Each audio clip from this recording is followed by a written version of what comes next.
Hotel Quincy was one of the city's most prominent buildings. The seven-story hotel, said to be in the Eclectic style, was designed by prominent Quincy architect George Behrensmeyer in 1910. The Tremont Hotel, which preceded the Hotel Quincy, was 5 stories high with a grand staircase in the middle of the building. Due to several fires, especially the Great Fire of 1904, which caused extensive damage to the hotel, it was announced that a new 10-story building would be erected on the site.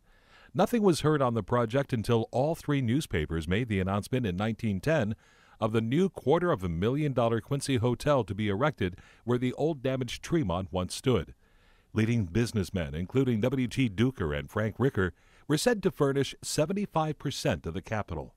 Work was started immediately tearing the old hotel down, and by January of 1910, a contract was awarded to haul away the old foundation.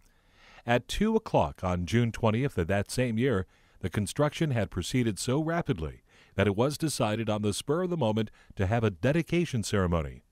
During the dedication, J.T. Gilmer formally christened the building as the New Tremont.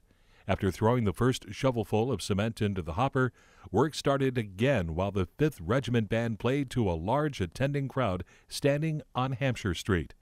Although the name was later changed by popular usage to Hotel Quincy, the initials NT remained prominently displayed in the rooftop cornice. The construction of the building progressed without delay, and on May 15, 1911, the doors of the new hotel were thrown open for inspection by the public.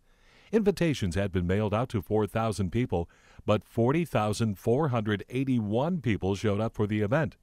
Fred Smiley guessed in advance there would be 40,520 in attendance and was given a prize for being the closest estimate.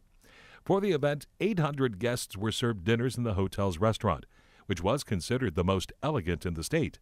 That evening, there were 34 automobiles recorded in front of the hotel at one time, in addition to taxis and carriages either bringing more curious onlookers or picking them up.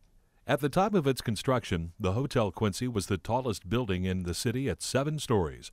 The lower story in front was a sub-basement, but in the rear it was entirely above ground. 6 full stories rise above the sub-basement with 160 rooms and a mammoth department store and mail-order house. The hotel was conducted on the European plan, with furnishings costing an estimated $60,000. Plans called for a barber shop, 10 large sample rooms, and storerooms. The first floor had a large lobby, and there were electric lights throughout the hotel, whose general design was Roman Doric. 2/3 of the hotel rooms had a bath and shower, and the rates were $1.50 with bath and $1 without a bath. Its most striking feature was that it was Quincy's first structure to be constructed of reinforced concrete and steel, making it impossible to destroy by fire. Another noteworthy feature of the Hotel Quincy is the appointed restaurant and cafe, which was the largest in the city at the time. It was said the cafe was constructed in a high-class manner, with service being equal to that found in cities of twice the size of Quincy. This Historic Quincy Business District podcast was produced by WGEM. Special thanks to the Gardner-Denver Museum of Architecture and Design, the Historical Society of Quincy and Adams County, and Quincy Preserves for providing information.